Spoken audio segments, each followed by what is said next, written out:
Reflection है, वो कुछ नहीं। नमस्कार। हस्तक्षेप के जनगण के मन की बात कार्यक्रम में आपका स्वागत है। मैं हूं अमरेंदु उपाध्याय और हमारे साथ जुड़े हुए हैं दिल्ली से राजनीतिक विश्लेषक हरदीप सिंह ढींगरा जी। ढींगरा जी, आपका स्वागत है। और हमारे साथ जुड़े नमस्कार। हुए हैं नमस्कार। और हमारे साथ जुड़े हुए हैं रतनगढ़ राजस्थान से राजनीतिक विश्लेषक स्वामी आत्मविश्वास जी। स्वामी जी, आपका भी हस्तक्षेप में बहुत बहुत स्वागत है। नमस्कार नमस्कार। तो दोस्तों, देश की राजनीति जो है वो अब बड़े दिलचस्प मुकाम पे पहुंच गई है और राहुल गांधी का ट्विटर हैंडल सस्पेंड करने के बाद एक तूफान जो है वो ट्विटर पे ही चला। मैं भी राहुल गांधी, मैं भी राहुल। और तमाम लोगों ने अपने ट्विटर हैंडल जो थे उनको राहुल नाम लिख करके और शेयर किया और अभी भी वो उस पर चल रहे हैं। इधर आज राहुल गांधी ने एक वीडियो संदेश के ज़रिए जो है अपनी बात कही है। और राहुल गांधी ने एक वीडियो बयान जारी कर उनके ट्विटर अकाउंट को ब्लॉक करने पर कंपनी की जमकर आलोचना की और आरोप लगाया कि ट्विटर कंपनी देश की राजनीति में पक्षपातपूर्ण व्यवहार कर रही है। राहुल ने वीडियो बयान में कहा, मेरे ट्विटर अकाउंट को बंद करके वे हमारी राजनीतिक प्रक्रिया में हस्तक्षेप कर रहे हैं।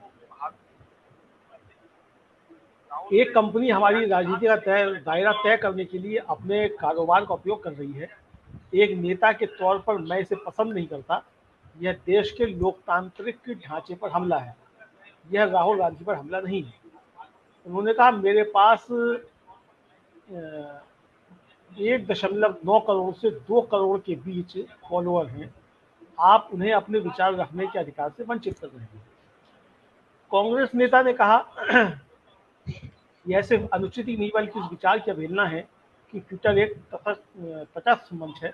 यह निवेशकों के लिए बहुत खतरनाक है क्योंकि राजनीतिक मुकाबले में किसी एक का पक्ष लेने पर ट्विटर के लिए प्रतिक्रिया भी होंगी। राहुल गांधी ने आरोप लगाया कि लोकतंत्र पर हमला हो रहा है, विपक्ष को संसद में बोलने नहीं दिया जा रहा है और मीडिया नियंत्रित है। उन्होंने कहा, मैंने सोचा था कि यह उम्मीद एक रोशनी है जहां हम ट्विटर पर अपने विचार रख सकते थे, लेकिन यह बात नहीं है। अब यह स्पष्ट है कि ट्विटर तटस्थ एवं उद्देश्यात्मक मंच नहीं है, यह पक्षपातपूर्ण मंच है। यह वही सुनता है जो सरकार कहती है। कांग्रेस के पूर्व अध्यक्ष ने कहा, भारतीय होने के नाते हमें यह सवाल पूछना होगा, क्या हम कंपनियों को अपनी राजनीति तय करने का अधिकार दे सकते हैं क्योंकि सरकार उसके साथ है? क्या हम अपनी राजनीति को खुद डिफाइन करना चाहते हैं? यही असली सवाल है। ट्विटर ने राहुल गांधी और कई कांग्रेस नेताओं के अकाउंट को उनकी नीति का उल्लंघन करने के लिए ब्लॉक कर दिया है, जैसा कि बताया जा रहा है। उधर कांग्रेस का आरोप है कि सरकार के इशारे पर ऐसा किया जा रहा है। तो ये है कुल मामला। तो ढींगरा जी, जो आज का राहुल गांधी का बयान है, इसको आप किस तरीके से देखते हैं? पहले आपसे बात शुरुआत की है। देखिए, मैं यही कहना चाहूंगा, जो आज राहुल गांधी ने कहा है वो खुल के कहा है और सही कहा है, बिल्कुल सही कहा है कि हम किसी भी कंपनी के किसी भी इंसान को उसको उसका बिजनेस करने के लिए, हम चाहे वो बीजेपी की तरफ से कर रहा हो, चाहे वो कांग्रेस की तरफ को हेल्प कर रहा हो, किसी भी पार्टी को कोई भी हेल्प नहीं कर सकता है। उसको न्यूट्रल रहना पड़ेगा। अगर वो प्लेटफॉर्म है, वो प्लेटफॉर्म सबका साझा है, ना कि बीजेपी का है, ना कि कांग्रेस का है, ना कि सीपीआई का है, ना कि टीएमसी का है। वो सबका साझा प्लेटफॉर्म है। तो उसको कोई एक तरह से ये करना कि इसको ब्लॉक कर देंगे, उसको हटा देंगे, इसको हम पूरी तरह ब्लॉक कर देंगे। पहली बात तो ब्लॉक भी गलत तरीके से किया हुआ है। वो उसका एक कारण मैं बता देता हूं। वो इसलिए गलत है कि उस ट्विटर के अगेंस्ट कहीं कोर्ट में कहीं नहीं, कोई एफआईआर नहीं हुई, किसी कोर्ट का आदेश नहीं है कि ये गलत किया गया है। ये तो एक गाइडलाइन है ना। गाइडलाइन अगर किसी ने फॉलो नहीं करी, that is different, but you can not block them. ये तो एक गाइडलाइन है ना। गाइडलाइन अगर किसी ने फॉलो नहीं करी, that is different, but you can not block them. जी, आपका ये पॉइंट ठीक है कि भाई गाइडलाइन है, उसने गाइडलाइन का पालन नहीं किया, लेकिन आप उसको ब्लॉक नहीं कर सकते। और अगर आप ब्लॉक कर रहे हैं तो जैसा कि जो नए आईटी कानून आए हैं, तो आपको उसमें बताना भी पड़ेगा उस व्यक्ति को जिसका आप ब्लॉक कर रहे हैं या उसकी, हाँ, आप क्यों ब्लॉक किया, वाई यू ब्लॉकिंग, और आप पहले चेतावनी देंगे कि आप इस तरीके से आगे नहीं पोस्ट करेंगे, उसके बाद आप ब्लॉक करेंगे। डेफिनेटली। तो ये चूंकि उसमें चेतावनी भी नहीं दी गई और आपने सीधा सीधा जो है वो बयान किया। आप ट्वीट हटाते वहां तक तो ठीक था कि चलिए ठीक है, आपने ट्वीट हटा दिया, आपको लगता है कि नॉर्म्स का पालन नहीं हो रहा है तो आप ट्वीट हटा सकते थे। लेकिन जहाँ तक सवाल ये है कि वो ट्वीट हटाया गया, तो ऐसा तो प्रधानमंत्री के भी जो है वो कई जो है वो ट्वीट हैं जिन पे आपत्ति हो सकती है। इस तरीके के तमाम भाजपा नेताओं के लोगों के ट्वीट हैं उन पे आपत्ति हो सकती है और होती रही। और स्वयं जो है हमारे जो कानून मंत्री रहे थे उनका जो था वो बंद कर दिया गया था 1 घंटे के लिए, अकाउंट रविशंकर प्रसाद का। उन्होंने भी यही आरोप लगाया था कि ट्विटर जो है वो निष्पक्ष नहीं है। इस मतलब राहुल गांधी जो कह रहे हैं कि ट्विटर निष्पक्ष नहीं है, तो इस बात को तब नजर आ रहा है कि निष्पक्ष नहीं है। जी स्वामी जी, आप क्या कहना चाहेंगे? एक मिनट अमलेंदु जी, जरा साउंड को ठीक करिए अपनी तरफ से, साउंड कुछ बढ़ रही है, कम ज्यादा इको हो रही है। अच्छा,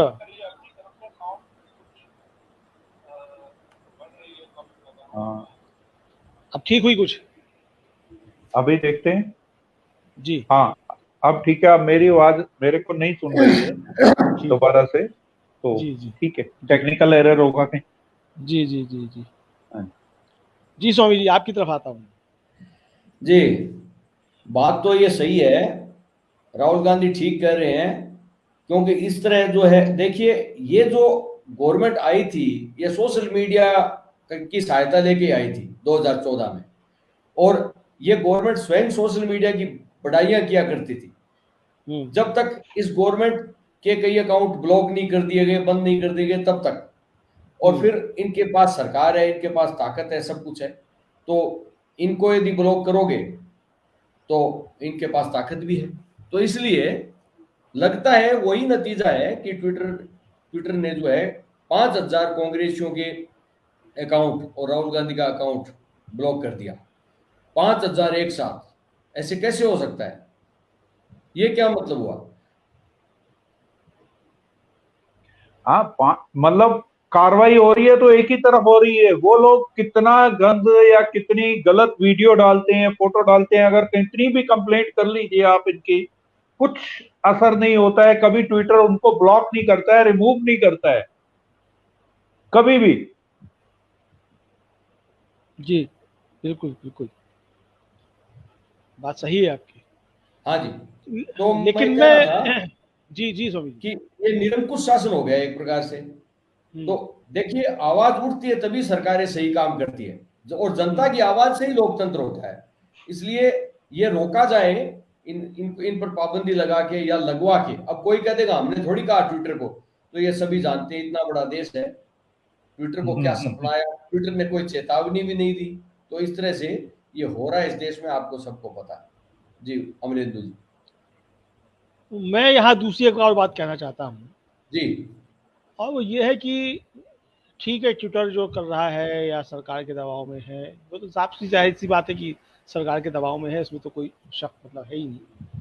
और ये तो साफ बात आ गई है, चूंकि जो एनसीपीसीआर की चिट्ठी के बाद जो है वो ब्लॉक किया गया राहुल गांधी का अकाउंट पे। तो ये तो ठीक है कि सरकार के कहने पे हुआ है, जब सरकार की एक संस्था लिख करके दे रही है कि ब्लॉक कीजिए तो ठीक है। लेकिन तो जी जी जी सब ऐसा है अमलेंदु जी और डिंगरा जी, ऐसा है कि आप जितना दबाओगे किसी को, किसी की आवाज को, उतनी वो आवाज प्रखर होकर के उठेगी। अब ये देख लीजिए, मैं भी राहुल गांधी, मैं भी राहुल गांधी, और आप जस्टिस को रोक नहीं सकते, लॉक नहीं कर सकते। ये ट्रेंड चल रहा है कि नहीं चल रहा? कल भी चल रहा था, रागा ट्रेंड चल रहा था। कल तो एक ट्रेंड और चल रहा था ट्विटर पे, उसको पता नहीं किसने हटाया, हटा दिया अचानक से हट गया। पता नहीं, ऐसे कि ओबीसी भक्षक मोदी, ऐसे कोई ट्रेंड चल रहा था और वो अचानक से वहां गायब हो गया। तो ये क्या हो रहा है समझ में नहीं आता। एक नंबर पर कोई ट्रेंड चलने वाला जो है वो एकदम से गायब हो जाए, 2 नंबर पर नहीं आए, 3 पर नहीं आए, गायब ही हो जाए। ये पता नहीं क्या हो रहा है इस देश में। तो आवाज जितनी दबाओगे, जहां भी पृथ्वी पर, इस पृथ्वी पर जिस राजा ने आवाज दबाई है, उसका नतीजा इतिहास उठा के देख लीजिए, आपको पता है क्या होता है। इसीलिए ये आक्रोश और ज्यादा तेज हो गया है और ये 2024 तक आक्रोश तेज और होता रहेगा। जी बिल्कुल सही है, लेकिन मैं ये कह रहा था कि ठीक है, ट्विटर ने ब्लॉक कर दिया, और पहले फेसबुक पे भी इस तरीके के आरोप लगते रहे, और यहाँ तक कि जो अमेरिकी राष्ट्रपति के चुनाव है उसमें भी फेसबुक की भूमिका को वहाँ आरोप लगे, और फेसबुक ने उसे वहाँ कई हिमायतें की है। और अब फेसबुक ने उस पर कुछ, आप विज्ञापन अगर फेसबुक को चलाते हैं तो उससे पहले वो कुछ जानकारियाँ आपकी लेता है, तब फिर आपका जो तब फेसबुक अकाउंट जो है वो विज्ञापन के लिए वो अप्रूव करता है। मेरा कहना ये है कि इस ट्विटर और फेसबुक ने हमारे विपक्ष को भी था वो सुविधा भोगी बना दिया था, और जनता से काट भी दिया था, इसमें भी कोई शक नहीं। और आप पिछले अगर खासतौर से 7 सालों को ले लीजिए, तो विपक्ष जो है वो सड़कों से गायब रहा, जहां उसकी उपस्थिति होनी चाहिए थी। संसद में नहीं है विपक्ष, ठीक है, संसद में नहीं है, जनता ने चुन के नहीं भेजा, लेकिन जनता ने विपक्ष को वोट दिए थे। और सड़क पे विपक्ष की उपस्थिति जो होनी चाहिए थी, उस तरीके से उपस्थिति दिखाई नहीं दी। हालांकि राहुल गांधी जो लगातार सड़क पर दिखाई दी है, ऐसा नहीं कि राहुल गांधी दिखाई नहीं दी, राहुल गांधी दिखाई दी है, और हर बड़े मसले पर राहुल गांधी सड़क पर दिखाई दी है, लेकिन कुल मिलाकर पूरा विपक्ष जो है वो उसको एक तरीके से जैसे लकवा मार गया। और ये होने लगा कि अब जो है ट्विटर पे आपने खबर अपने आप में ट्वीट कर दिया, और मीडिया ने उसको वहाँ से उठाया और खबर बनाई, और फेसबुक पे उसको पोस्ट कर दिया, वहाँ से बूस्ट कर दिया। तो ट्विटर पे आपने बयान जारी किया और फेसबुक पे खबर जो थी वो जारी हो गई। तो यानी ट्विटर से लेके और फेसबुक के बीच में ये थी वो खबर, और मीडिया जो था वो दोनों वहाँ तक सीमित हो गए। तो अगर ये ऐसा होता है, अगर ये ऐसा होता है, तो मुझे लगता है कि ट्विटर चाहे तो सबके जो है बंद कर दे, सारे राजनीतिक दलों के कार्यकर्ताओं के, सामाजिक कार्यकर्ताओं के, सबके बंद कर दे, कम से कम सड़क पे लोग दिखना तो शुरू हो जाएंगे। क्योंकि अब राहुल गांधी जिस तरीके से सड़क पर दिख रहे हैं इन दिनों, और जो निखार मुझको लग रहा है उनके अंदर आया है, तो वो एक निश्चित तौर पे एक अच्छी चीज़ है। कम से कम देश के अंदर जो विपक्ष की आवाज़ जो है वो एक अच्छी रूप में सामने आ रही है। और ये बात लगा, मैं ये नहीं कह रहा हूँ कि राहुल गांधी जो है वो प्रधानमंत्री की दौड़ में है या प्रधानमंत्री बनने के लिए कर रहे हैं, इसमें मैं नहीं जाना चाहता। मैं जो कह रहा हूँ कि विपक्ष जिस तरीके से नदारद था, तो वो उस विपक्ष में जो है एक जान पड़ती हुई जो दिखाई पड़ रही है, और ये निश्चित तौर पर राहुल गांधी इसको आगे जो है वो लीड करके लेके जा रहे हैं। तो धीरज जी, आप कितना मेरी बात समझ? देखिए, बिल्कुल आपने सही कहा है। मैं भी यही कहना चाहता हूँ कि विपक्ष तो गायब था, पर एक कारण और भी है अमलेंदु जी। विपक्ष गायब नहीं था, विपक्ष को गायब किया भी गया है मीडिया द्वारा। ये भी आप मानेंगे कि अगर किसी ने कुछ करा है तो वो 2 मिनट का क्लिप दिखाया, और जो 1 घंटे में बाकी खबर है वो उसको दबा देती है। ये नहीं है कि विपक्ष आया नहीं सड़कों पे, आया। एक तो कोरोना काल था, ये सरकार की किस्मत कह लो, विपक्ष की बदकिस्मती कह लो, कुछ कह लो, कि जो मुद्दे थे उसके लिए वो सड़क पे नहीं आ पाया, क्योंकि कोरोना के गाइडलाइंस ही ऐसी थी। ये तो एक किसान ही थे जो सड़कों पे आके टिके हैं इतने टाइम से। ये तो किसान ही थे, क्योंकि उनके लिए जीने मरने का सवाल हो गया है, इसलिए वो सड़कों पे बैठे हैं। बारिश हो, आंधी हो, तूफान हो, वो बैठे हैं, अभी वो अपना आंदोलन कर रहे हैं।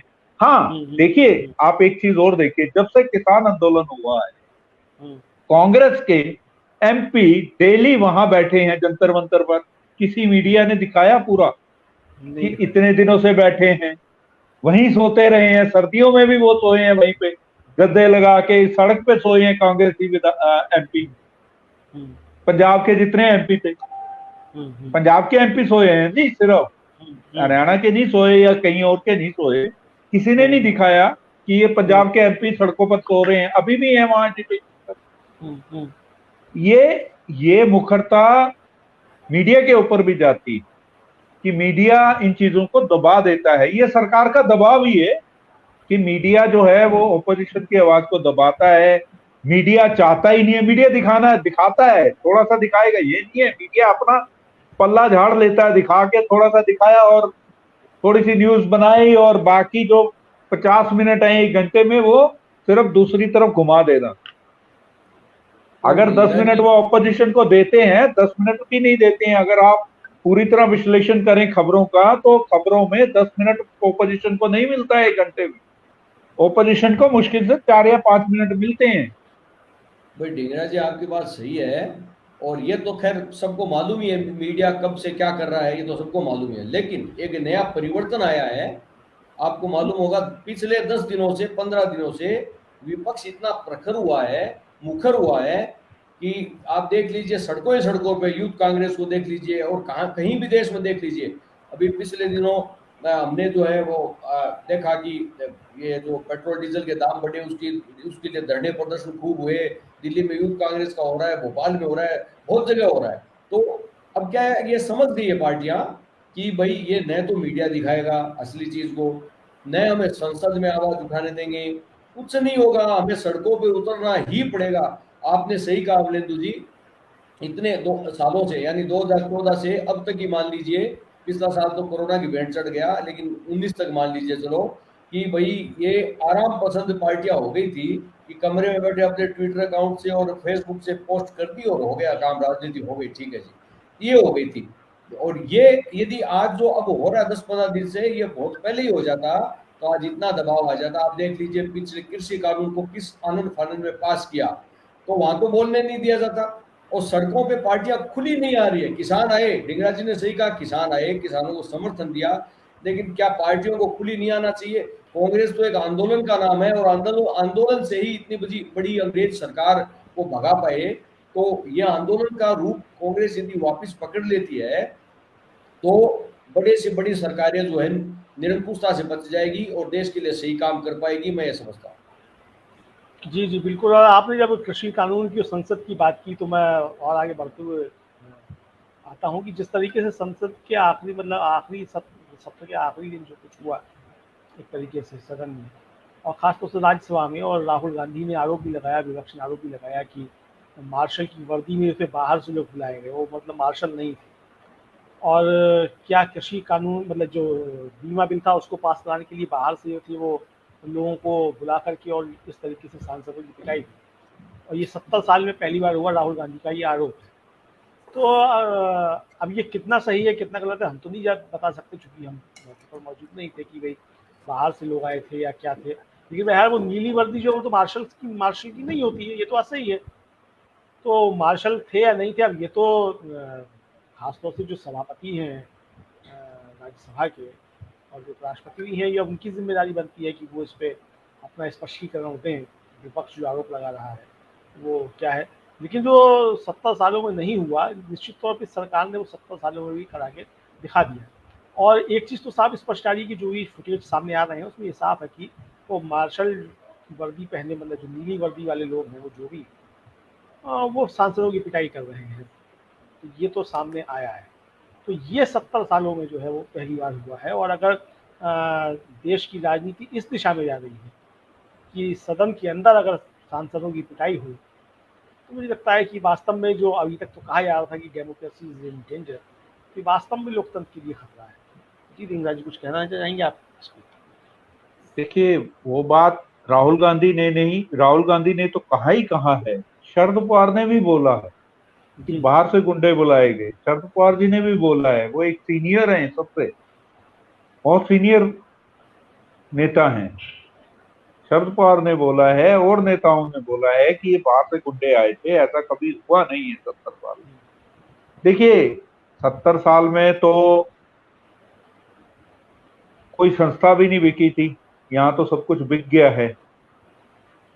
जो हमने बनाया, जो हमारे पूर्वजों ने बनाया इस देश में, जो हमारे नेताओं ने बनाया, इस देश की नींव रखी, नवरत्न ही बिक गए। क्या नहीं बिका है 70 सालों में? यहाँ इस सरकार ने न्याय किया है ना, सब कुछ बेच बांट ही दिया है, और फिर बोलते हैं नहीं अब सब कुछ प्राइवेटाइज होना चाहिए। ये प्रधानमंत्री का वक्तव्य है कि सब कुछ प्राइवेटाइज होना चाहिए। कल को ये भी कह सकते हैं कि आर्मी भी प्राइवेटाइज कर दो, क्योंकि खर्चा नहीं सरकार चला सकती।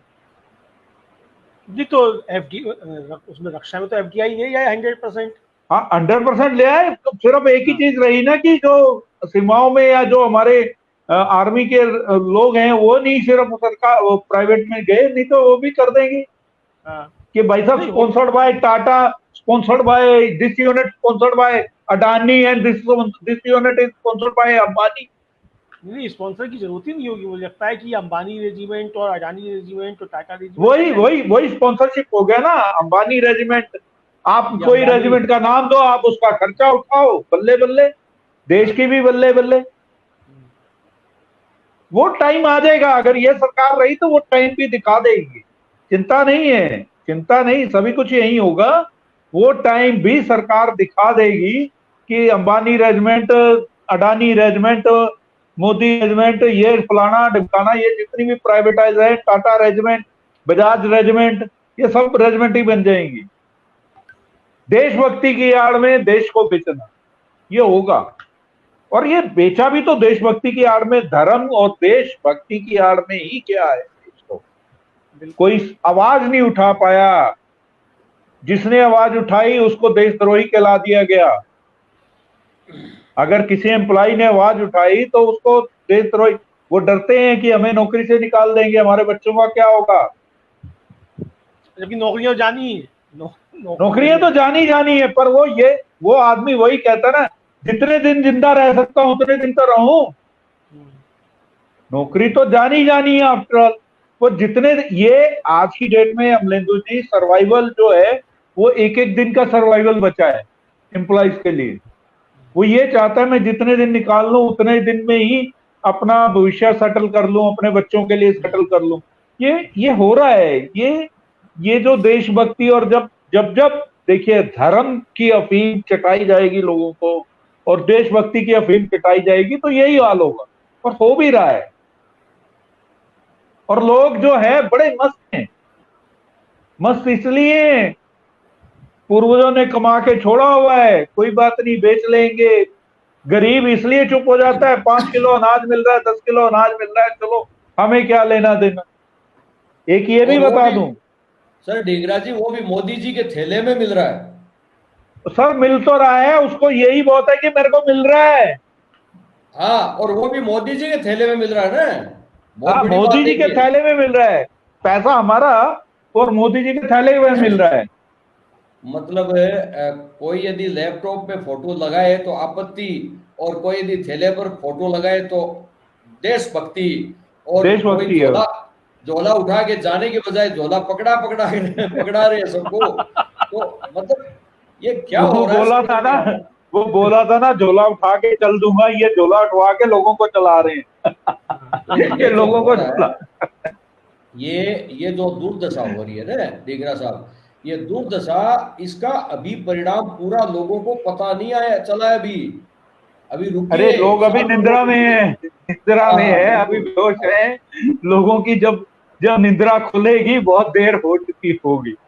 एम्प्लॉइज की तो निद्रा खुल चुकी है, पर वो, मैं आपको यही बोला कि वो इसलिए नहीं हो पा रहा है, वो बोल नहीं पाते हैं। लेकिन एक बात और है, एम्प्लॉय बोल नहीं पाते। जब तक सरकार बदल जाएगी हेलो, तो ये तो वही लोग है ना, एक मिनट, वो यदि ये विपक्ष में भी आ जाएंगे तो ये कह देंगे कि देख लीजिए इनके आते ही महंगाई बढ़ गई है। परिणाम तो अभी आएगा ना, परिणाम तो, हाँ, वो क्या होगा, कठिन परिस्थिति तो और ज्यादा आएगी। और आएगी तब तक, मान लीजिए सरकार बदल जाएगी तो कहेंगे नई सरकार की वजह से ये कठिन परिस्थितियां आई है, क्योंकि अभी तो जो अर्जित किया हुआ है वो खा रहे हैं, अभी पता नहीं है लोगों को। अरे सर, अभी से नेहरू को कोसते हैं, जिसने सब कुछ बना के दे दिया, जिसका बनाया वो तुम बेच बांट के खा रहे हो। जिसकी संपत्तियां बनाई हुई बेच के खा रहे हो, और फिर बोल रहे हो नेहरू की गलती है। तो इससे बड़ी बेशर्मी वाली बात क्या होगी भाई? थोड़ा कष्ट आएगा तो एक चीज बेच देंगे, थोड़ा और कष्ट आएगा दूसरी चीज बेच देंगे, थोड़ा और कष्ट आएगा। बेचो और खाओ का सिलसिला है, तो कष्ट जनता को कहां से आएगा इतना ज्यादा? वो तो बाद में आएगा। ये एक और बात बता दूं, यहाँ जब बिकना शुरू होगा तो ये भी हो जाएगा, ये सोसाइटी भी अंडर, ये इसके ऊपर भी लोन ले लिया गवर्नमेंट ने, ये सोसाइटी को भी गवर्नमेंट ने रख दिया, ये इतनी जमीन है, ये पार्क भी सरकार ने बेच दिया, फ्ला बैंक को डेप्ट में रख दिया। अब तो रख के गुजारा चला के तो चलते बनेंगे झोला उठा के, ये बात पक्की है। ये भी बता दो, ये झोला उठा के चलते बनेंगे। जो नई सरकार आएगी, असली अग्नि परीक्षा उसके लिए होगी कि देश को कैसे चलाना है। वही मैं कह रहा था। और ये फिर विपक्ष में बैठ के कहेंगे, देख लीजिए इनके कारण से चल नहीं पा रहा है।